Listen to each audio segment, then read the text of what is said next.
For every swing, every moment, the Milwaukee Brewers fight. It's not just about hitting the ball, it's about leaving a legacy. The front office is planning for the future right now, and one of our biggest bats is heading out the door. But the plan to replace him is a genius move nobody sees coming, involving a surprising all-star. To find out who and why it changes everything, subscribe now and hit the bell. You need to hear this. What's up, Brew Crew?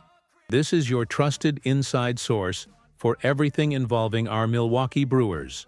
Welcome back to the channel. We are in the midst of an electrifying divisional series, our hearts in our throats with every pitch. But the brightest minds in baseball, the ones working in our front office, they never stop. They operate months, even years, ahead. And before I dive headfirst into the news that's been bubbling behind the scenes and could redefine our offense for 2026, I need to ask you for one thing. If you're a true Brewers fan, if you live and breathe this team like I do, and you're not yet part of our community, please stop for 1 second and hit that subscribe button below. Turn on the notification bell. I bring in-depth analysis and information you won't find just anywhere, and you don't want to be left out. Trust me on this. Now let's get down to business. While all eyes are glued to our performance against the Cubs, and what a performance! We're one win away from the NLCS. I was digging through reports, talking to some sources, and I came across a fascinating piece by Kerry Miller at Bleacher Report. He published an article listing unexpected landing spots for the top upcoming free agents. And amid the giant names and massive markets, one name caught my eye, linked to our Milwaukee Brewers, Ryan O'Hearn. My initial reaction, I'll admit, was one of mild surprise. O'Hearn? The Padres All-Star? But the more I dissected the logic, the more this possibility not only made sense, but it felt like a classic move by our general manager, Matt Arnold. A smart, surgical move with the potential for a massive impact. Let's break down the facts. O'Hearn is coming off a spectacular all-star caliber season, split between the Baltimore Orioles and the San Diego Padres. His numbers are solid and speak for themselves. 8.281, 366, 437/line, with 17 home runs, 63 RBIs, and an 803 OPS. That 366 OBP, on-base percentage, is particularly noteworthy, indicating a player who not only hits for power, but also has excellent plate discipline, something our team values immensely. He's not an all-or-nothing slugger. He gets on base, he keeps innings alive, and he does it from the left side of the plate, a crucial detail that adds much-needed balance to our lineup. But why would the Brewers be looking at a first baseman DH when we have internal options? The answer has a first and last name: Rhys Hoskins. Let's be brutally honest and professional here. Signing Hoskins to a one-year deal was a brilliant move, a prove-it type of contract, and he proved it. He gave us the middle-of-the-order power we desperately needed in 2025. However, his success means he is going to seek, and deservedly so, a multi-year, high AAV contract on the open market. For a small-market, fiscally conscious team like the Milwaukee Brewers, getting into a bidding war for a player approaching 30 with an injury history might not be the most prudent long-term play. The probability of Hoskins returning in 2026, in my estimation, is low. Therefore, the need to replace his bat in the lineup isn't just a possibility, it's a certainty. This is where the O'Hearn piece fits perfectly into the Brewers' machine. He fills the power void, especially the left-handed power that Hoskins' departure would create. Think about our team philosophy. We don't win games with home runs alone.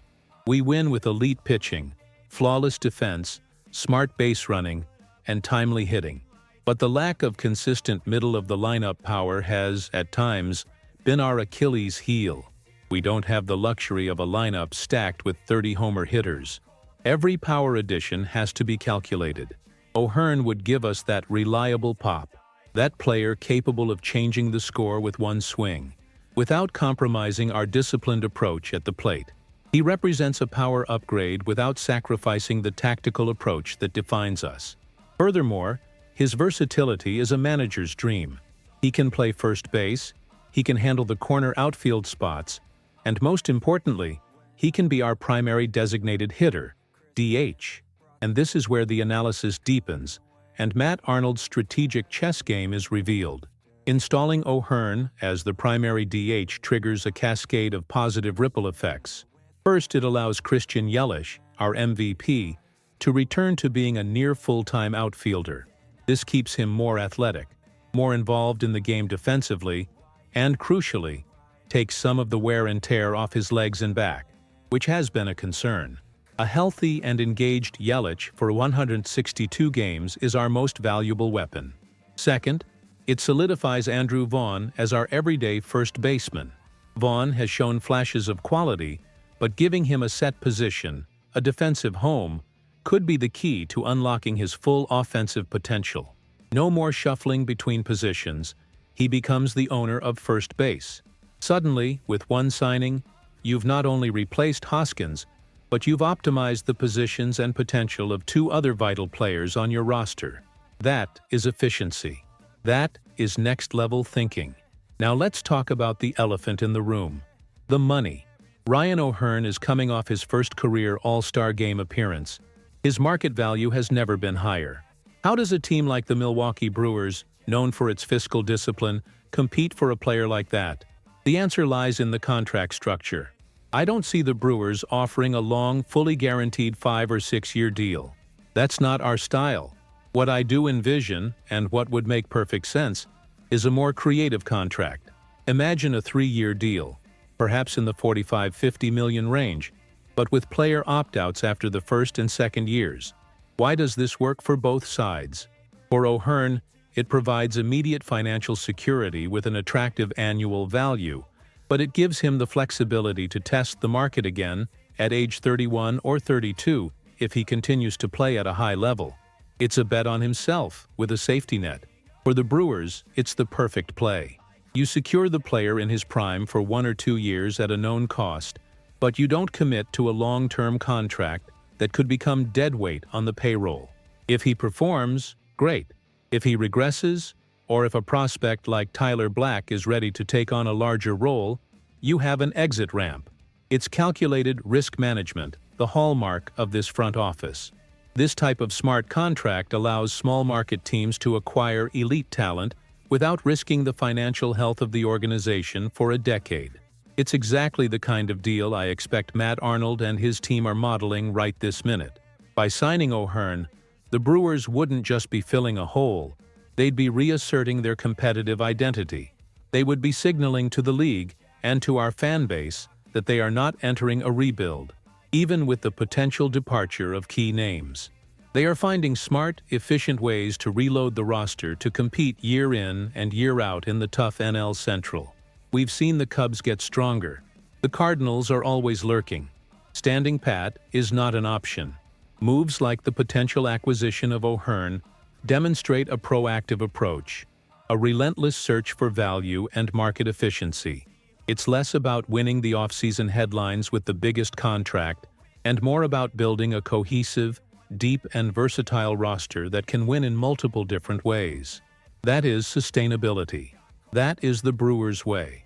In summary, the link between Ryan O'Hearn and the Brewers, while initially listed as unexpected, is, in my analysis, one of the most logical and strategic possibilities for our offseason. The need is clear with the likely departure of Rhys Hoskins. The player profile, a left-handed power hitter with plate discipline and defensive versatility, fits our needs like a glove. The strategic impact on the lineup, freeing up Yelich for the outfield and solidifying Vaughn at first base, is immense. And most importantly, there is a viable financial path through a smart contract structure that minimizes long-term risk.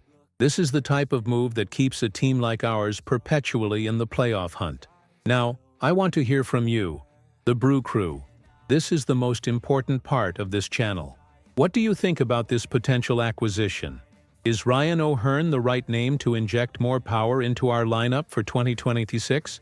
Or would you prefer the front office make a stronger push to keep Rhys Hoskins, despite the potentially higher cost? What would your contract offer for O'Hearn be? Leave your opinions, your analysis, and even your critiques in the comments below. I rate absolutely everything, and I value every single perspective. If you enjoyed this detailed breakdown, do me a favor. Hit that like button. It helps the channel reach more Brewers fans just like us. And if you haven't already, subscribe so you don't miss a single update. We are covering the postseason intensely, and the off-season promises to be just as exciting. Thank you for watching. Keep the faith, and let's go get this series-clinching win.